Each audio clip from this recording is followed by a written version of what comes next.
নমস্কার। 19শে জুন শুক্রবার আপনারা দেখছেন আজকের বাংলা। রাজ্য থেকে দেশ থেকে বিশ্ব দেখে নেব আজকের সবচেয়ে গুরুত্বপূর্ণ 50টি তাজা খবর। তার আগে আপনি যদি আমাদের চ্যানেলে নতুন হয়ে থাকেন তাহলে অবশ্যই ভিডিওটিকে লাইক, কমেন্ট এবং চ্যানেলটিকে সাবস্ক্রাইব করে আমাদের পাশে থাকুন। খবরের শুরুতে এক নজরে দেখে নেওয়া যাক আজকের শিরোনাম। মেসি দাদা কিছুক্ষণের জন্য আসুন, কাতর আরজি পাপিয়া অধিকারী। মেসি কাণ্ডের 3.5 ঘন্টা জেরা অরূপকে থানা থেকে বেরিয়ে রাস্তায় চক্কর, বললেন সত্যের জয় হবে। ভাবিত নই, তাড়িয়ে উপভোগ করছি। বিরোধী দলনেতা নিয়ে তৃণমূলের কোন্দল প্রকাশের শিল্পমন্ত্রী।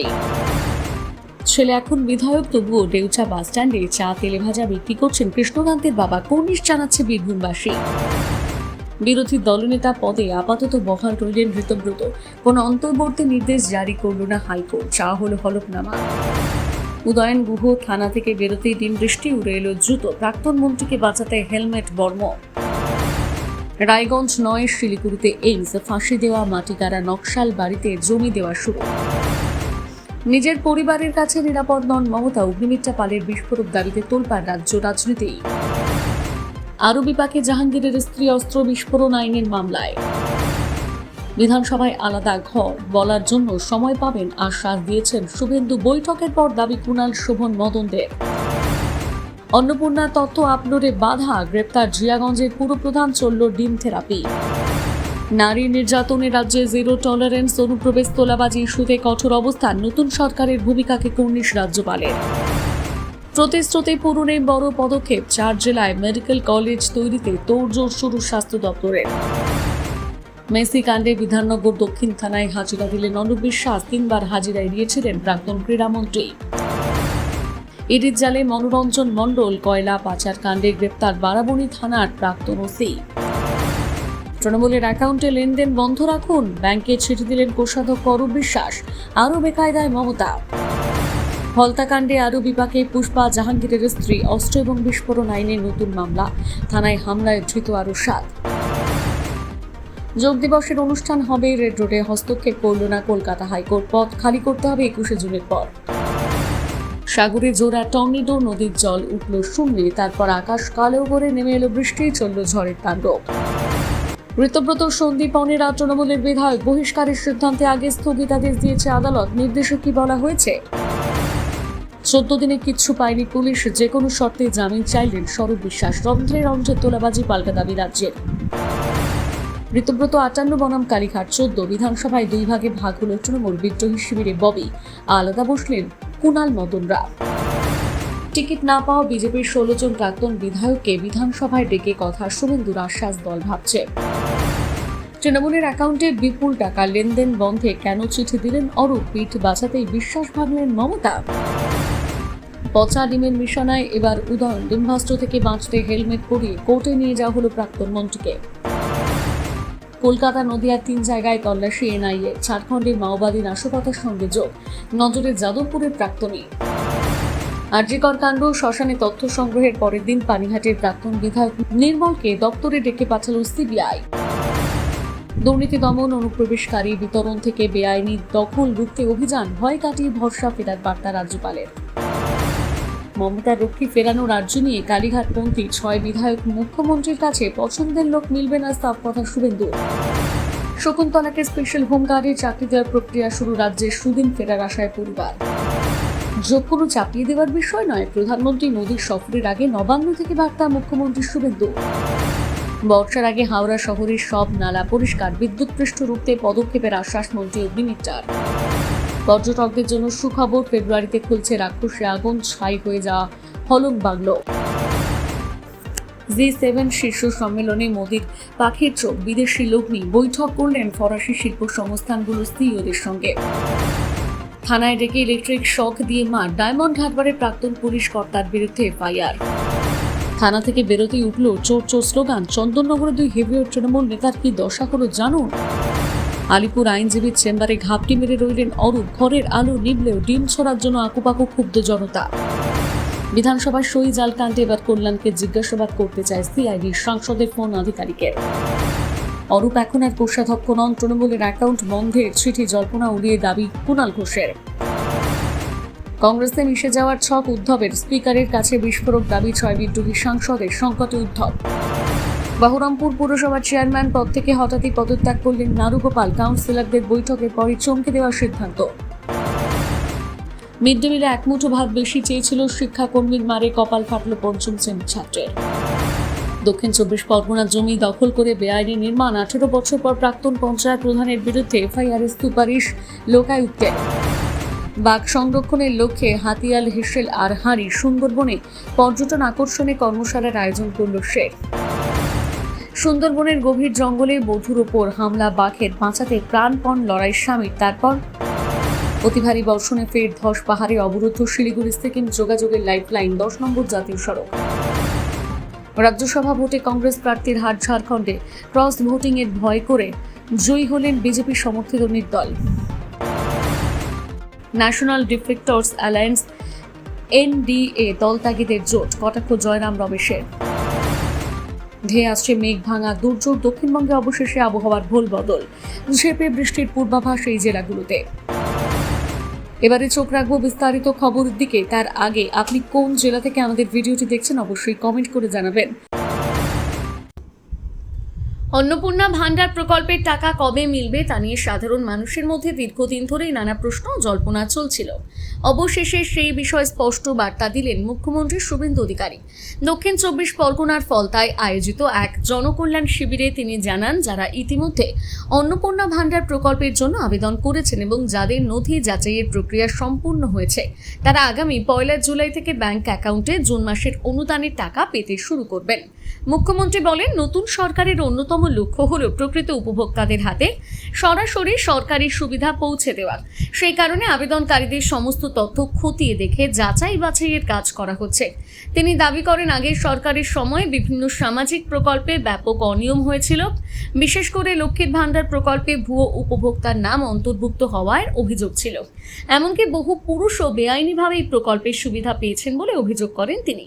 শুভেন্দু অধিকারীর কথায়, মা বোনেদের জন্য বরাদ্দ সরকারি অর্থের একটা বড় অংশ দুর্নীতির মাধ্যমে অপব্যবহার হয়েছে। সেই অভিজ্ঞতা থেকে এবার অন্নপূর্ণা ভান্ডার প্রকল্পে আরও কঠোর যাচাই প্রক্রিয়া চালু করা হয়েছে, যাতে কোনো ভুয়ো আবেদনকারী সরকারি অর্থ না পায় এবং প্রকৃত প্রাপকরাই সুবিধা পান।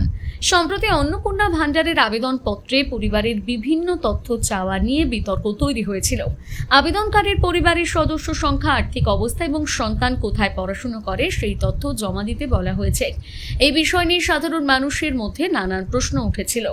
বুধবার সেই প্রসঙ্গে মুখ খুলেছেন মুখ্যমন্ত্রী। তিনি জানান, যেসব পরিবারের সন্তান সরকারি বা সরকার পোষিত স্কুলে পড়াশোনা করে, তারা এই প্রকল্পের সুবিধা পাওয়ার যোগ্য বলে বিবেচিত হবে।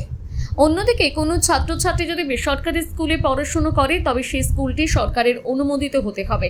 সেক্ষেত্রেও পরিবারটি মাসিক 3,000 টাকা আর্থিক সহায়তা পাবে। তবে অনুমোদনহীন বেসরকারি শিক্ষা প্রতিষ্ঠানে পড়াশোনা করলে সেই পরিবারের আবেদন গ্রহণ করা হবে না বলে স্পষ্ট জানিয়ে দিয়েছেন তিনি। মুখ্যমন্ত্রীর এই ঘোষণার ফলে বহু আবেদনকারী অপেক্ষার অবসান ঘটতে চলেছে বলে মনে করছে। বিশেষ করে যারা জুন মাসে আবেদন করেছিলেন এবং এখনো টাকা পাননি, তাদের জন্য এটি বড় স্বস্তির খবর। প্রশাসন সূত্রে জানা গিয়েছে, যাচাই প্রক্রিয়া সম্পূর্ণ হওয়ার পর ধাপে ধাপে উপভোক্তাদের ব্যাংক অ্যাকাউন্টে টাকা পাঠানো হবে। রাজ্যে নতুন সরকারের অন্যতম গুরুত্বপূর্ণ জনমুখী প্রকল্প হিসেবে অন্নপূর্ণা ভান্ডারকে তুলে ধরা হচ্ছে। সরকারি দাবি, স্বচ্ছতা বজায় রেখে প্রকৃত সুবিধাভোগীদের কাছে আর্থিক সহায়তা পৌঁছে দেওয়াই এই প্রকল্পের মূল উদ্দেশ্য। তাই তাড়াহুড়ো না করে প্রতিটি আবেদন খতিয়ে দেখে টাকা দেওয়া হবে বলে প্রশাসনের তরফে জানানো হয়েছে। বিরোধী দলনেতা ঋতব্রত, হাইকোর্টের রায় বিরাট ধাক্কা কালীঘাট তৃণমূলের। বিরোধী দলনেতা ঋতব্রত বন্দ্যোপাধ্যায় কলকাতা হাইকোর্টে বড় ধাক্কা কালীঘাট তৃণমূলের। বৃহস্পতিবার বিচারপতি কৃষ্ণা রাওয়ের অন্তর্বর্তী নির্দেশে বিক্ষুব্ধ তৃণমূল গোষ্ঠী যে সিদ্ধান্ত নিয়েছে তাতে কোনো হস্তক্ষেপ নয়, অর্থাৎ স্পিকার রথীন্দ্র বোসের সিদ্ধান্ত বহাল থাকছে। আজ তৃণমূল নেতা শোভনদেব চট্টোপাধ্যায়ের আবেদন ফিরিয়ে নির্দেশ দিয়েছে আদালত। তবে শুনানি এখনও শেষ হচ্ছে না। জুলাই মাসে মামলার পরবর্তী শুনানি।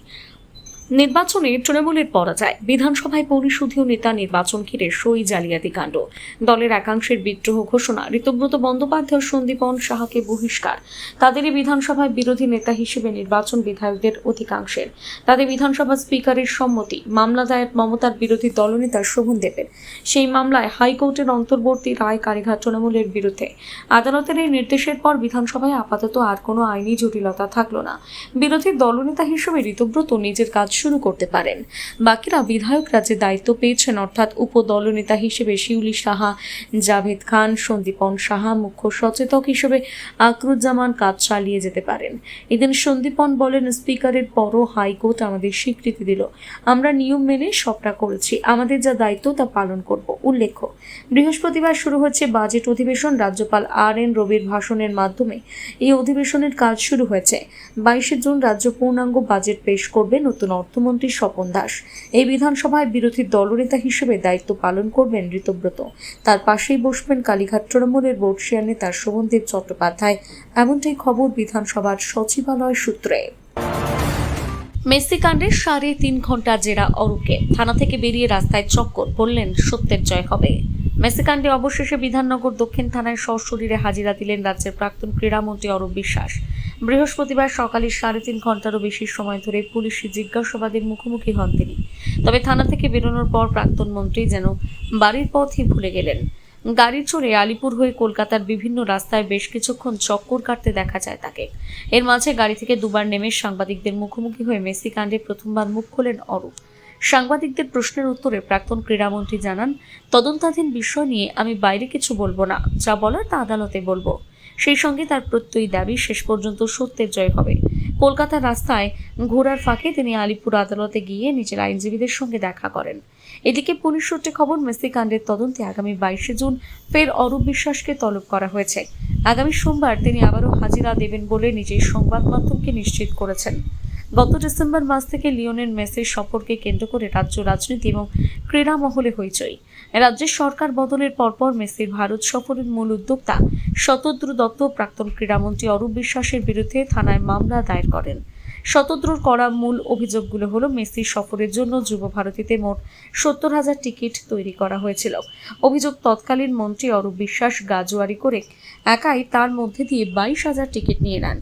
শতদ্রুর দাবি, সেই 22,000 টিকিট অন্যত্র চড়া দামে বিক্রি করা হয়েছিল। শুধু টিকিট কেলেঙ্কারি নয়, ফুটবল যুবরাজ লিওনেল মেসির জন্য নির্ধারিত আন্তর্জাতিক নিরাপত্তা প্রোটোকল তৎকালীন শিক্ষা ক্রীড়ামন্ত্রী মানতে চাননি বলে অভিযোগ আনেন শতদ্রু।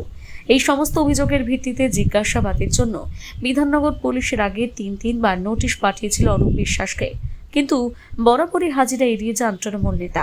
যদিও কলকাতা হাইকোর্ট থেকে ইতিমধ্যে এই মামলায় আইনি সুরক্ষা কবচ পেয়ে রেখেছেন তিনি। আদালতের নির্দেশ অনুযায়ী আগামী 17 আগস্ট পর্যন্ত তার বিরুদ্ধে কোনো কঠোর পদক্ষেপ করতে পারবে না পুলিশ। তবে তদন্তের স্বার্থে অরূপকে সব রকম সহযোগিতা করতে হবে বলে স্পষ্ট জানিয়েছে উচ্চ আদালত। অবশেষে বৃহস্পতিবার সকালে নিজের গোপন আস্তানা থেকে বেরিয়ে ঠিক 9:55 বিধাননগর দক্ষিণ থানায় পৌঁছন অরূপ বিশ্বাস। প্রাক্তন মন্ত্রী যেদিন হাজিরা দিতে পারবেন সেই ইঙ্গিত অবশ্য বুধবার রাতে নিজের সোশ্যাল মিডিয়ায় দেখে রেখেছিলেন আয়োজক শতদ্রু দত্ত। সেই খবর সূত্র ধরেই সকাল থেকে থানার সামনে কড়া নিরাপত্তার বন্দোবস্ত করেছিল পুলিশ প্রশাসন। সেই নিশ্চিদ্র নিরাপত্তার ঘেরাটোপে এদিন 3.5 ঘন্টা গোয়েন্দাদের ম্যারাথন জেরার মুখে পড়েন অরূপ বিশ্বাস। আরজিকর মেডিকেল কলেজ ও হাসপাতালে তরুণী চিকিৎসকের মৃত্যুর ঘটনাকে ঘিরে নতুন করে বিতর্কের সৃষ্টি হয়েছে। মামলার তদন্ত পুনরায় খতিয়ে রাখার প্রক্রিয়া শুরু হতে একাধিক বিস্ফোরক অভিযোগ সামনে আনলেন নির্যাতিতার মা তথা পানিহাটির বিধায়ক রত্না দেবনাথ। তার বক্তব্য ঘিরে ফের রাজনৈতিক ও সামাজিক মহলে ব্যাপক আলোচনা শুরু হয়েছে। ঘটনাটি বিভিন্ন দিকে নতুন করে পর্যালোচনার দাবি উঠেছে। তদন্তকারীদের ভূমিকা নিয়ে প্রশ্ন তুলেছেন তিনি। রত্না দেবনাথ দাবি করেছেন, তার মেয়ের মৃত্যুর ঘটনায় শুধুমাত্র সরকারি ব্যাখ্যায় সন্তুষ্ট হওয়া সম্ভব নয়। ঘটনার পর থেকে অন্ত্যেষ্টিক্রিয়া পর্যন্ত পুরো প্রক্রিয়াতে একাধিক অসঙ্গতি ছিল বলে অভিযোগ তার। তিনি মনে করেন, সেই সমস্ত বিষয় নতুন করে খতিয়ে দেখা অত্যন্ত জরুরি। সম্প্রতি তদন্তকারীদের পানিহাটি শ্মশানে যাওয়াকে তিনি সেই প্রক্রিয়ার অংশ হিসেবে দেখছেন। তার মতে অনেক অজানা তথ্য এখনও সামনে আসেনি। সবচেয়ে চাঞ্চল্যকর অভিযোগ হিসেবে রত্না দেবনাথ দাবি করেন, এই ঘটনায় প্রভাবশালী রাজনৈতিক ব্যক্তিত্বদের ভূমিকা থাকতে পারে। তিনি অভিযোগ করেন, প্রাক্তন মুখ্যমন্ত্রী মমতা বন্দ্যোপাধ্যায়ের ভাইপোর নামও এই ঘটনায় উঠে আসা উচিত। যদিও তার এই দাবির পক্ষে কোনো সরকারি বা তদন্ত সংস্থার নিশ্চিত বক্তব্য এখনও সামনে আসেনি, তবুও তার অভিযোগ ঘিরে নতুন করে বিতর্ক তৈরি হয়েছে। রাজনৈতিক মহলে বিষয়টি নিয়ে জোর চর্চা শুরু হয়েছে। নির্যাতিতার মায়ের বক্তব্য অনুযায়ী মেয়ের মৃত্যুর খবর পাওয়ার পর তিনি এবং তার স্বামী হাসপাতালে গিয়েছিলেন, কিন্তু সেখানে তারা মেয়ের দেহ দেখতে পাননি বলে অভিযোগ। এরপর তারা টানা রিটেক। এরপর তারা টালা থানায় যান পরিস্থিতি সম্পর্কে জানার জন্য। সেখানেই তাদের দীর্ঘ সময় অপেক্ষা করানো হয় বলে দাবি করেন তিনি। এই ঘটনার ব্যাখ্যা এখনো স্পষ্ট নয় বলে মনে করছেন তিনি। রত্না দেবনাথের অভিযোগ, টালা থানায় তাদের প্রায় 2 ঘন্টার বেশি সময় আটকে রাখা হয়েছিল। সেই সময় প্রশাসনের পক্ষ থেকে কোনো স্পষ্ট তথ্য তাদের দেওয়া হয়নি বলে দাবি। তিনি বলেন, একজন অসহায় মা বাবা হিসেবে তাদের চরম মানসিক যন্ত্রণার মধ্যে থাকতে হয়েছিল। কেন তাদের দেহের কাছে যেতে দেওয়া হয়নি সেই প্রশ্ন তুলেছেন তিনি। বিষয়টি তদন্তের আওতায় আনা উচিত বলে মত প্রকাশ করেছেন। আরও গুরুতর অভিযোগ করে তিনি বলেন, ওই সময় তাদের মেয়ের দেহ বাড়ির সামনে প্রায় বেওয়ারিশ লাশের মতন অবস্থায় পড়েছিল। পরিবারের কাউকে যথাযথভাবে জানানো বা পাশে রাখা হয়নি বলে অভিযোগ তার। এই পরিস্থিতিকে তিনি অমানবিক এবং অগ্রহণযোগ্য বলে বর্ণনা করেছেন। প্রশাসনিক গাফিলতি ছিল কিনা তা তদন্ত করে দেখার দাবি জানিয়েছেন তিনি। ঘটনার প্রতিটি ধাপ পুনরায় পর্যালোচনার কথা বলেছেন। আরজিকর কাণ্ড নিয়ে ইতিমধ্যে দেশ জুড়ে ব্যাপক আলোড়ন সৃষ্টি হয়েছে। এর মধ্যে নির্যাতিতার মায়ের নতুন অভিযোগ মামলাটিকে আবারও আলোচনার কেন্দ্র নিয়ে এসেছে। তদন্তকারী সংস্থায় অভিযোগগুলোকে কতটা গুরুত্ব দিয়ে খতিয়ে দেখে এখন সেদিকে নজর সবার। সত্য উদ্ঘাটনের দাবি আরও জোরালো হয়েছে। নতুন তদন্তে কোনো গুরুত্বপূর্ণ তথ্য সামনে আসে কিনা এখন সেটাই বড় প্রশ্ন। বিজেপি সরকার ক্ষমতায় আসলে খাতা খুলতে শুরু করেছিল তৃণমূলের দুর্নীতির। তখন বাংলায় দেখা গেছে শয়ে শয়ে পুরুষ লক্ষ্মী। এত বছর ধরে তারা লক্ষ্মীর ভান্ডার পেয়ে এসেছেন। বিষয়টা এই পর্যন্ত থেমে থাকলে হতো। এবারে সবাইকে চমকে দিয়ে মিলল পুরুষ বিধবা। এই পুরুষ বিধবার অ্যাকাউন্টে মাসে মাসে ঢোকে বিধবা ভাতার টাকা। অবাক হচ্ছেন? অভিযোগ, তৃণমূল নেতার দাদা ইনি বিগত 5 বছর ধরে এভাবে সরকারি টাকা ভোগ করে আসছেন। মুখ্যমন্ত্রী শুভেন্দু অধিকারী প্রকাশ্য জনসভা থেকে ঘোষণা করেছিলেন, তৃণমূল সরকারের দুর্নীতির স্বেচ্ছাচারিতার মাত্রা ছাড়িয়েছিল। পুরুষদের বিধবা ভাতা দেওয়া হয়েছে। মুর্শিদাবাদের ডোমকলে 32,000 ফেক অ্যাকাউন্ট বেরিয়েছে, যেখানে মাইনরিটি স্কলারশিপের টাকা ঢুকেছে। যেখানে হাত দেওয়া যায় সেখানেই যেন দুর্নীতি। তবে এই পুরুষ বিধবার বিষয়টা সমস্ত কিছুকে পার করে দিয়েছে। কোথায় পাওয়া গেছে এই পুরুষ বিধবাকে? নদিয়া জেলার সরাটি গ্রাম পঞ্চায়েতের চর সরাটি এলাকায় বসবাস করেন নরেন ঘোষ। জানা যাচ্ছে গত 5 বছর ধরে তার অ্যাকাউন্টে বিধবা ভাতার টাকা ঢুকেছে প্রতি মাসে। অর্থাৎ প্রতি মাসে 1000 টাকা করে তিনি পেয়ে এসেছেন। এই নজিরবিহীন দুর্নীতির খবর সামনে আসতে বিরাট চাঞ্চল্য ছড়িয়েছে। এমনকি আক্রমণের শিকার হতে হয়েছে সংবাদ মাধ্যমকে। সত্যতা যাচাইয়ের জন্য সরটি গ্রামের পঞ্চায়েতের উপপ্রধান বৈদ্যনাথ দাসের সঙ্গে যোগাযোগ করা হয়, কিন্তু দুর্নীতি নিয়ে প্রশ্ন করতেই রেগে আগুন হয়ে যান তিনি। রীতিমতন সাংবাদিকদের দালাল বলে আক্রমণ করেন এবং নোংরা অশ্লীল ভাষায় গালিগালাজ শুরু করেন। তিনি বলেন, তাদের কোনো দোষ নেই, সব দোষ সরকারি আধিকারিকদের। তারাই যাচাই বা স্ক্রুটিনি করার সময় ভুল করেছে। কিন্তু দোষ যদি কিছু না থাকে তাহলে সংবাদ মাধ্যমের উপর এমন আক্রমণ কেন?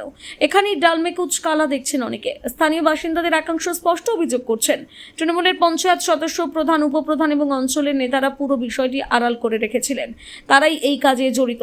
আবেদনপত্র যখন জমা নেওয়া হয়েছিল তখন থেকে স্থানীয় পঞ্চায়েত সদস্যের বিষয়টি খতিয়ে রাখা উচিত ছিল। তবে পুরুষ বিধবাটি এবং তার পরিবার কি বলছেন শুনলে চমকে উঠবেন।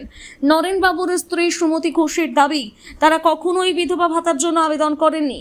বার্ধক্য ভাতার জন্য আবেদন করা হয়েছিল, কিন্তু প্রশাসনিক কোনো ভুলের কারণে তা বিধবা ভাতা হিসেবে অনুমোদিত হয়ে যায়। প্রশ্ন ওঠে, বার্ধক্য ভাতা হিসেবে এতদিন বিধবা ভাতা পেলেও তা জানাননি কেন তারা? সবথেকে গোলমালে হলো পঞ্চায়েত উপপ্রধানের আচরণ। বিজেপির সাংসদ জগন্নাথ সরকার পঞ্চায়েতের এমন আচরণকেই সন্দেহের চোখে দেখছেন। তিনি বলছেন, তার আচরণ দেখে প্রমাণ হয় কিছু একটা গোলমাল আছে। তিনি বলছেন, ভুল মানুষের হতে পারে, কিন্তু সেই ভুল আড়াল করতে গিয়ে সংবাদ মাধ্যমের উপর চড়াও হওয়া এবং সাংবাদিকদের নোংরা ভাষায় গালিগালাজ করা কোনো জনপ্রতিনিধির শোভা পায় না। এবার কি পদক্ষেপ করা হবে বিজেপির তরফে? জগন্নাথ সরকার বলেন, তৃণমূল সরকারের আমলে সবকিছুতেই দুর্নীতি হয়েছে, তাই নিজেরা সচেতন হন। এখন তৃণমূল সরকার যে ভুলগুলো করে গেছে সেগুলো ঠিক করা আর সেই ব্যাপারে পদক্ষেপ নেওয়াই মূল কাজ। এভাবে পুরুষ লক্ষ্মী, পুরুষ বিধবার পর কেঁচো করতে কেউটো বেরোনোর মতন আর কি বেরোয় বাংলায়, সেটাই এবার দেখার। রাজ্যের আইন শৃঙ্খলা ব্যবস্থায় ঐতিহাসিক মোড়। পশ্চিমবঙ্গের শাসকের আইন নয়, বরং আইনের শাসন প্রতিষ্ঠা করতে এক যুগান্তকারী পদক্ষেপ নিল মুখ্যমন্ত্রী শুভেন্দু অধিকারীর সরকার। দেশের প্রথম সারির প্রতিরক্ষা প্রতিষ্ঠান, রাষ্ট্রীয় রক্ষা বিদ্যালয় তথা RRUর সঙ্গে চুক্তিবদ্ধ হল রাজ্য। যে চুক্তি শুধু পুলিশ বাহিনীকে আধুনিক করতেই নয়, বরং চোখে আঙুল দিয়ে বিগত তৃণমূল সরকারের চরম উদাসীনতাকে দেখিয়ে দিতে যথেষ্ট। মুখ্যমন্ত্রী শুভেন্দু অধিকারী এদিন সাফ জানান, 2025 সালের নভেম্বর ডিসেম্বর মাসে এই বিশ্বমানের প্রশিক্ষণের প্রভাব এসেছিল, কিন্তু তৎকালীন মমতা বন্দ্যোপাধ্যায় সরকার স্রেফ ফাইল আটকে রেখেছিল। এমনকি এই বিষয়ে তিনি কোনো সদিচ্ছা দেখাননি বলে অভিযোগ তুলেছেন তিনি। তার কথায়, যেখানে একসময় কলকাতা পুলিশকে স্কটল্যান্ড ইয়ার্ডের সঙ্গে তুলনা করা হতো, আগের সরকারের আমলে উপযুক্ত প্রশিক্ষণ, আধুনিক সরঞ্জাম ও জনবলের অভাবে সেই গৌরব ধুলোয় মিশেছিল। আর সেই কারণে বর্তমান সরকার ক্ষমতায় এসে রাজ্যপালের সঙ্গে আলোচনা করে দ্রুতই ফাইল পাশ করেছে। ফলে বোঝাই যাচ্ছে এবার হারানোর সম্মান ফিরতে চলেছে। এই চুক্তির ফলে কনস্টেবল থেকে শুরু করে আইপিএস অফিসার সবাই বিশ্বমানের আধুনিক ট্রেনিং পাবে। সাইবার অপরাধ দমন, ডিজিটাল ফরেন্সিক, ডার্ক ওয়েব নজরদারি থেকে শুরু করে আর্টিফিশিয়াল ইন্টেলিজেন্স তথা এআই নির্ভর পুলিশিং সবকিছুতেই পারদর্শী হবে বাংলার পুলিশ। এছাড়াও থাকছে ড্রোন পুলিশিং, সন্ত্রাস দমন এবং উপকূলীয় নিরাপত্তার মতো অত্যাধুনিক প্রশিক্ষণ। না, শুধু প্রশিক্ষণ দেওয়াই নয়, পুলিশ সংস্কারের একগুচ্ছ বড় ঘোষণা করেছেন মুখ্যমন্ত্রী। নিয়োগ প্রক্রিয়ায় আনা হয়েছে 100% স্বচ্ছতা, যেখানে দুর্নীতির কোনো জায়গা থাকবে না। প্রশিক্ষণ শেষ করার প্রায় 16,000 কনস্টেবলকে দ্রুত নামানো হচ্ছে ময়দানে। পাশাপাশি রাজ্যের প্রতিটি থানাকে যুক্ত করা হচ্ছে 112 জরুরি পরিষেবার সাথে এবং তৈরি হচ্ছে কুইক রেসপন্স টিম, অর্থাৎ স্পষ্ট দূরদর্শিতার সদিচ্ছা থাকলে কিভাবে আমূল বদলে দেওয়া যায় একটা রাজ্যকে, শুভেন্দু সরকার যেন সেটাই করে দেখাচ্ছে। আর এটাও সত্যি যে এবার খামতি উদাসীনতার অন্ধকার কাটিয়ে অবশেষে বাংলার বুকে ফিরতে চলেছে সত্যিকারের আইনের শাসন। উত্তরবঙ্গে অতি ভারী বর্ষণ, দক্ষিণেও জেলায় জেলায় বজ্র বিদ্যুৎ সহ ঝড় বৃষ্টির সম্ভাবনা। কোথায় কেমন থাকবে আকাশ? আগামী কয়েকদিন প্রায় গোটা রাজ্যে ঝড় বৃষ্টির সম্ভাবনা রয়েছে। উত্তরবঙ্গের জেলাগুলোতে বেশি ঝড় বৃষ্টি হতে পারে। ঝড় বৃষ্টির জেরে গাঙ্গে ও দক্ষিণবঙ্গে কিছুটা কমতে পারে গরম। কলকাতায় কেমন থাকবে আকাশ? বৃষ্টির আগে আকাশ কালো করে মেঘ জমা কলকাতার আকাশ, এমনটাই অনুমান করা হচ্ছে। দক্ষিণ পশ্চিম মৌসুমী বায়ুর প্রভাবে আগামী কয়েকদিন গোটা রাজ্যে বিক্ষিপ্তভাবে ঝড় বৃষ্টির সম্ভাবনা রয়েছে। তবে বৃষ্টির সময় বাদে অন্য সময় আর্দ্রতাজনিত অস্বস্তি বজায় থাকবে। জেলায় জেলায় বজ্রপাতেরও সতর্কতা রয়েছে, সঙ্গে বইতে পারে ঝোড়ো হাওয়া। কোথায় কোথাও 40 থেকে 50 কিলোমিটার গতিবেগে বইতে পারে দমকা হাওয়া। কলকাতা এবং হাওড়ায় এখনই ভারী বৃষ্টির কোনো সম্ভাবনা নেই, তবে বিক্ষিপ্তভাবে হালকা থেকে মাঝারি বৃষ্টি হতে পারে দুই জেলাতেই। এই দুই জেলা এবং দুই উপকূলীয় জেলা পূর্ব মেদিনীপুর এবং দক্ষিণ 24 পরগনা বাদে শুক্রবার থেকে দক্ষিণবঙ্গের সর্বত্র বিক্ষিপ্ত ঝড় বৃষ্টির সতর্কতা রয়েছে। শুক্রবার বেশি ঝড় বৃষ্টির সম্ভাবনা রয়েছে দুই বর্ধমান, বীরভূম এবং মুর্শিদাবাদে। শনিবার বেশি ঝড় বৃষ্টি হতে পারে পশ্চিম মেদিনীপুর এবং ঝাড়গ্রামে। বীরভূম ও মুর্শিদাবাদে ওই দিন ঝড় বৃষ্টির সতর্কতা রয়েছে। তবে বৃহস্পতিবার পশ্চিমের জেলাগুলোতে উষ্ণ এবং আর্দ্র আবহাওয়া থাকতে পারে। একই সঙ্গে বজ্রপাত এবং ঝোড়ো হাওয়া বইতে পারে পুরুলিয়া ও বাঁকুড়ায়। অন্যদিকে উত্তরবঙ্গে সপ্তাহভর ঝড় বৃষ্টির পূর্বাভাস রয়েছে। কোথাও কোথাও ভারী থেকে অতি ভারী বৃষ্টি হতে পারে। বৃহস্পতিবার থেকে শুরু করে আগামী 7 দিন উত্তরের সব জেলাতেই ভারী বৃষ্টির সম্ভাবনা রয়েছে, সঙ্গে ঘন্টায় 30 থেকে 40 কিলোমিটার বেগে দমকা হাওয়া বইতে পারে। বৃহস্পতিবার জলপাইগুড়ি এবং আলিপুরদুয়ারে অতি ভারী বৃষ্টি হতে পারে। শুক্রবার বজ্র বিদ্যুৎ সহ অতি ভারী বৃষ্টির পর দার্জিলিং, জলপাইগুড়ি, আলিপুরদুয়ার, কোচবিহার এবং কালিম্পংয়ে। তারপরে আগামী 2 থেকে 3 দিন জলপাইগুড়ি, আলিপুরদুয়ার, কোচবিহারে অতি ভারী বৃষ্টির সম্ভাবনা রয়েছে। উত্তরের জেলাগুলোতে এখনই আর তাপমাত্রার বিশেষ হেরফের হবে না, তবে আগামী 2 দিনে দক্ষিণবঙ্গের জেলাগুলোতে গরম কিছুটা কমতে পারে। 2 থেকে 3 ডিগ্রি সেলসিয়াস কমতে পারে পারদ। আগামী 3 দিন সমুদ্র কিছুটা উত্তাল থাকতে পারে। বঙ্গোপসাগরে ঘন্টায় 40 থেকে 50 কিলোমিটার বেগে হাওয়া বইতে পারে। কোথাও কোথাও ঘন্টায় 60 কিলোমিটার পর্যন্ত হতে পারে। এই অবস্থায় আগামী 21শে জুন পর্যন্ত মৎস্যজীবীদের সমুদ্রে না যাওয়ার পরামর্শ দিয়েছে আবহাওয়া দপ্তর। আজকের মতন সংবাদ এই পর্যন্ত। প্রতিনিয়ত খবর দেখতে অবশ্যই আমাদের চ্যানেলটিকে সাবস্ক্রাইব করুন। ধন্যবাদ।